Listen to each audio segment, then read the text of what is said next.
Hi, I'm Old Sneelock. Welcome to another episode of Old Sneelock's Workshop. Well, I'm out in the shop for the first time since the incident happened. Well, that's not actually true. I came out and made sure I had the saw put inside. It's sitting over there on the bench. And I took the battery off the saw. But I haven't done anything in the workshop because I don't want to raise my blood pressure at all. This thing will start leaking.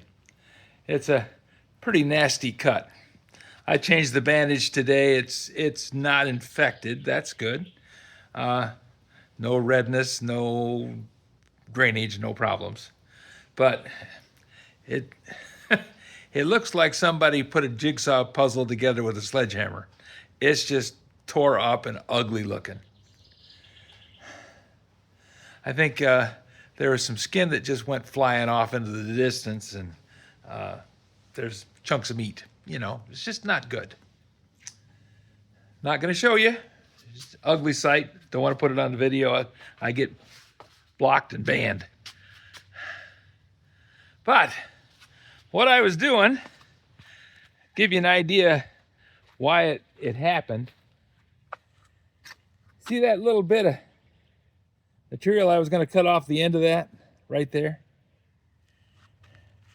Well, I was cutting this board, and I had a hold of the board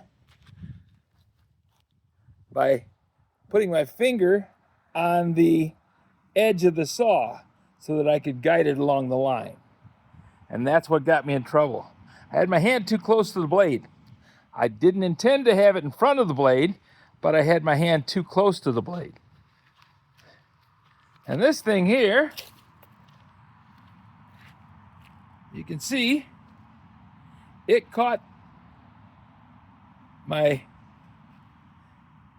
middle finger, and that pulled the glove into the blade and pulled my index finger into the blade, so it cut it. It didn't cut this finger at all. Nothing happened to that finger. It's a little sore. I think it got jerked pretty hard.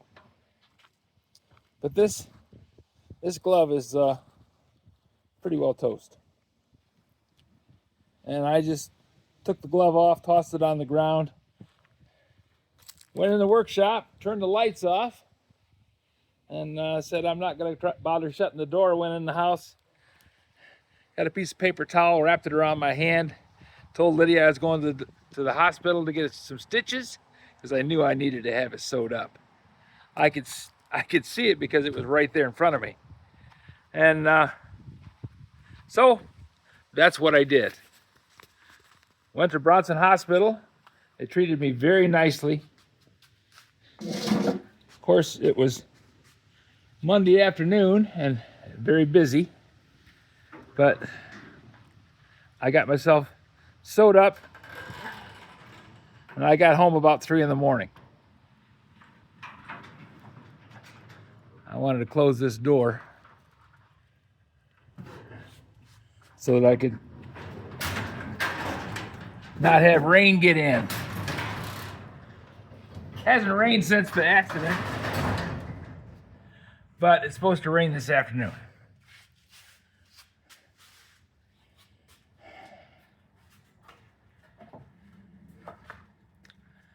Going back in the house, sit in my chair, rest up and heal. Because I'm on blood thinners. Makes it so that things bleed very quickly.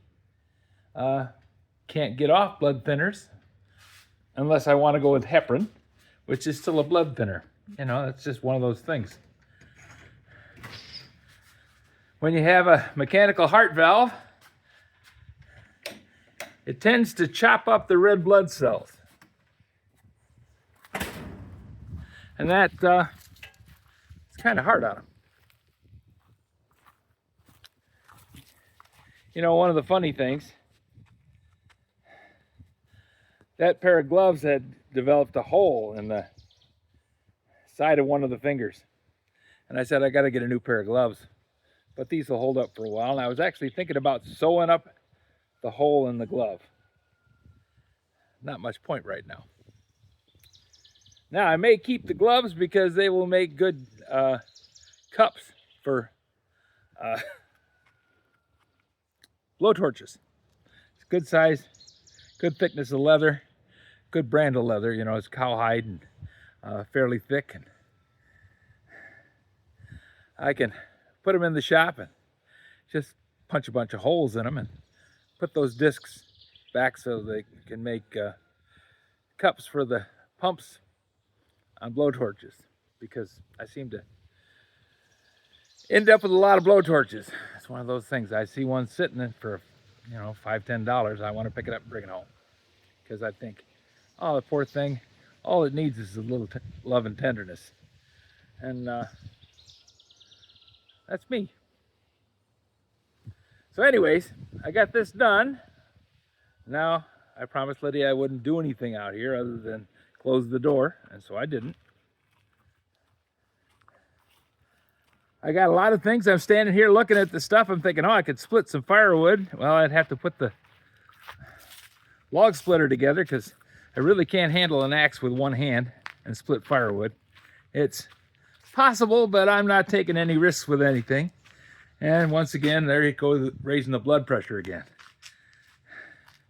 So you just gotta understand what you can do. Man's got to know his limitations, and mine are pretty well limited right now. And it's horrible, because I got a huge mess out here that I made while I was trying to make less of a mess. Doesn't make sense that way, does it? But then I guess I don't have to make sense. It's just got to get done. We'll give it time. I'll heal up and we'll get back to the workshop and do some more stuff. In the meantime, I can talk on videos. I can't do anything. I can't pick up stuff and manipulate it very much, but I certainly can tell you about the old days. So we'll probably have a few of those this week. If you have any suggestions for new video, questions about today's video, or any of the other videos on the channel, just drop a note in the comments. You know I read them all. Thanks for watching.